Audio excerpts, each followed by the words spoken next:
ayan na guys. Reach it guys. Oh, umusok-usok pa. Ayan ang ating ampalaya with egg and tokwa.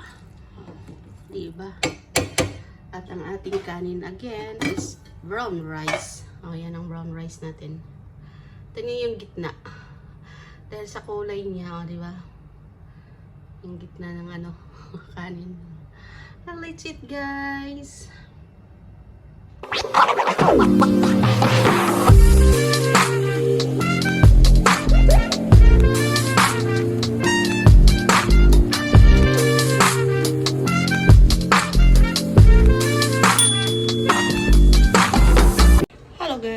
Tara, samahan niyo ako ngayon magluto ng ampalaya. Ayan ang ating ampalaya. Dalawang ampalaya guys. Malalaki.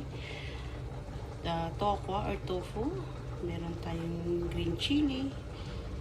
Meron tayong tomato, garlic, at onion. Ating gagamitin na oil is olive oil at ang ating egg. So, let's start guys. So, yun na guys. Gayat na ating kamatis, sibuyas, onion, garlic, ating ampalaya, at ang ating tokwa. So, ngayon, ipiprito po natin ang ating tokwa. Hinati ko lang po sa dalawa yan, guys. Kasi hatiin pa naman yan mamaya. So, let's go. So, yun na, guys. Painitin ng ating kawali. At ipiprito natin ang ating tokwa.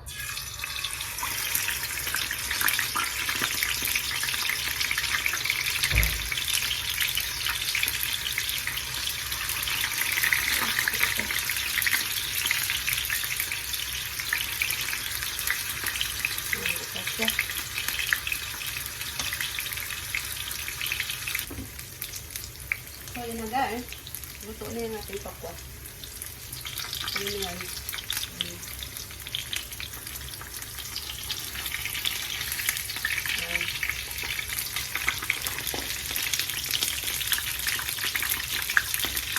Ito na.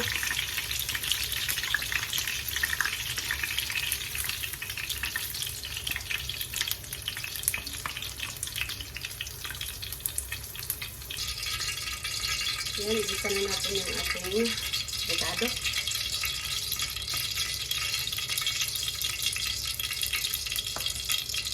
Ating luya. Ay! Sayang.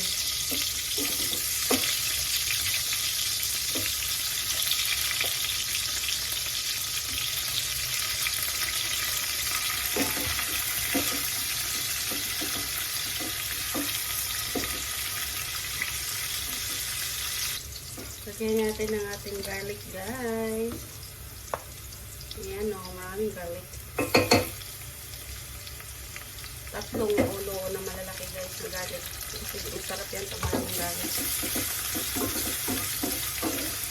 Guys, 3 yan, no? Mostly sa mga cook or chef, inuuna talaga ang onion. Alam niyo kung bakit? Kasi ang onion po, matagal maluto. Ang garlic po ay napakabilis.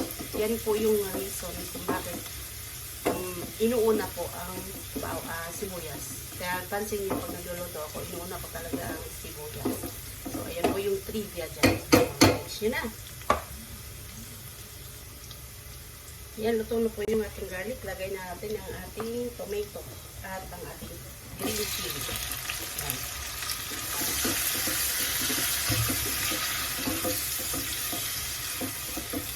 Hintayin po natin na maluto yung ating tomato.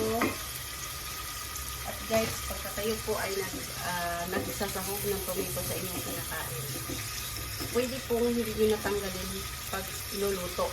Kasi maluluto naman yung buto.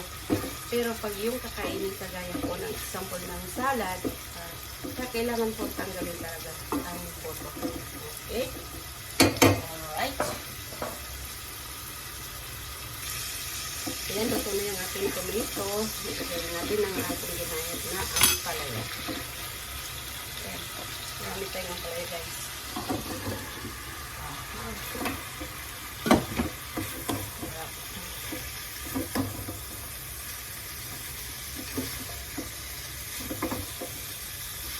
natin lang siyang i-mix para mag-pantay po yung halo ng kamatis. Yung ating pong takpan.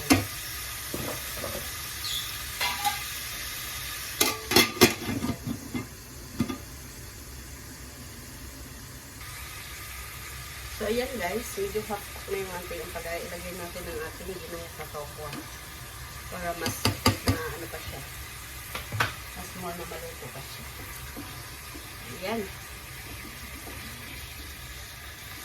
Haluin lang natin.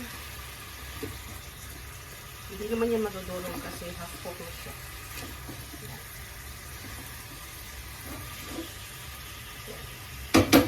Takpan po natin ulit guys.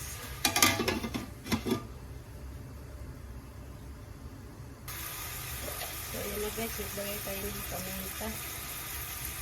Ayan.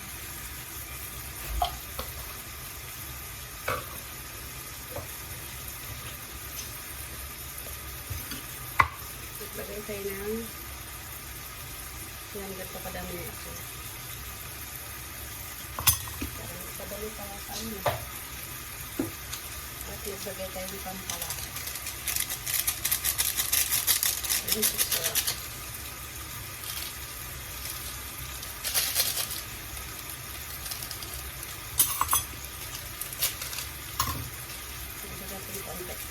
So, ayan. At ating ilitas na pasok.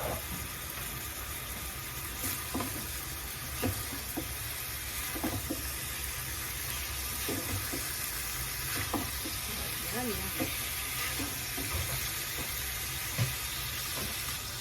Guys, maglagay tayo ng konting water para hindi siya dry. Ayoko kasi ng dry na dry. Ilagyan pa yan ng egg ma. Kaya medyo magdadry pa yan.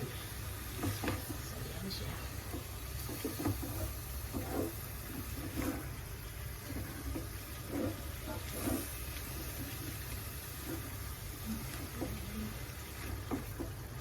After 5 minutes kayo, okay na yan. Lagyan na natin ng egg. So, lagyan muna natin yan.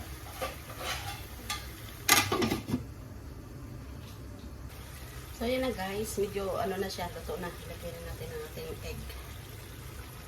O, ayan. 2 eggs lang. 2 eggs. Ito ang ating lalagyan. Haluin lang natin para magpantay. Lahat magkaroon na siya ng makotig ng egg. O, ayan. O, diba? Hindi siya dry.